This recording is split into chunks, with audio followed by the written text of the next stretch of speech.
Hi guys, welcome to Bullet Gaming. Today I'm gonna do something a little different and I'm gonna make a key binding tutorial for console players.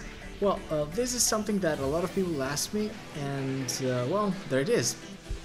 Well, let's start with the basic things. Okay, let's go as always in the options, key bindings and jet.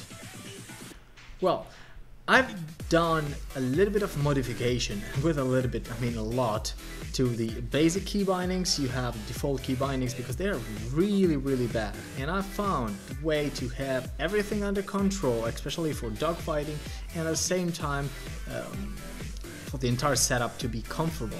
Okay, first of all, let's start with throttle up. Throttle up is set at trigger 2. I wanted this for the simple fact that it's analogic. It's not like a button, but you can gradually press it, so you can like tap it or press it halfway and it will give the difference. Maybe you want to just give a little bit of throttle, not too much, and this is really useful for that. For throttle down or brake, air brakes, well, we have trigger 1. Trigger 1 is very used and probably is the button you will use the most because you need that every time to slow down the jet, every time you make a turn, to make it tighter. Well, for what regards your right, we have this. Okay, as you see, now it's moving something on the menu, but I'm using the left thumbstick to use for using the yaw.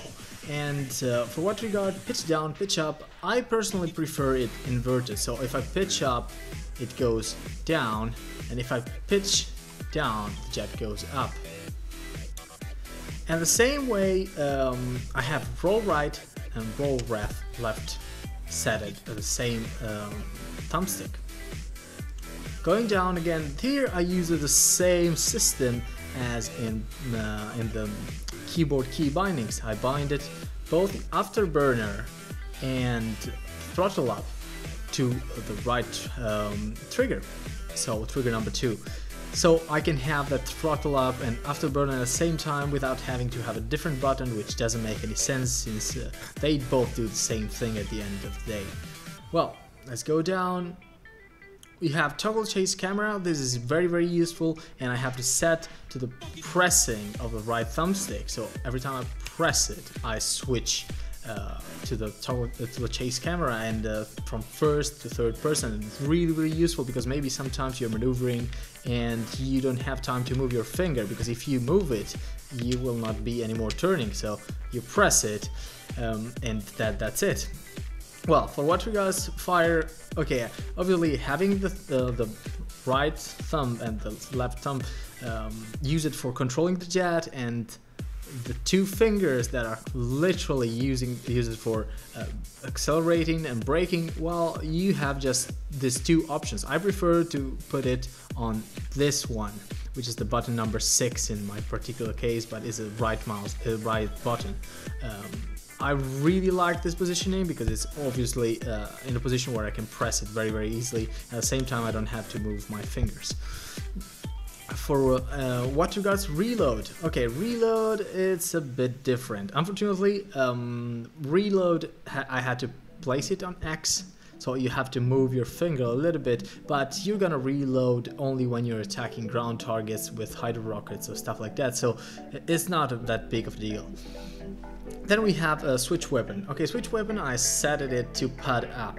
And as I said before, being that when you switch weapon you're probably attacking a ground target, it's not that big of a deal if you have to move your finger 1 centimeters, and it's pad up, this one. Okay, now for what regards fire countermeasures, this is very important because as I said before, you don't have to move your fingers. So I set it to the left thumbstick, to the press of the left thumbstick. And well, that's pretty much it for this video, guys. This is a setup that I personally suggest for the controller. If you liked it, please rate, leave a comment or subscribe. And until next time, see you on the battlefield.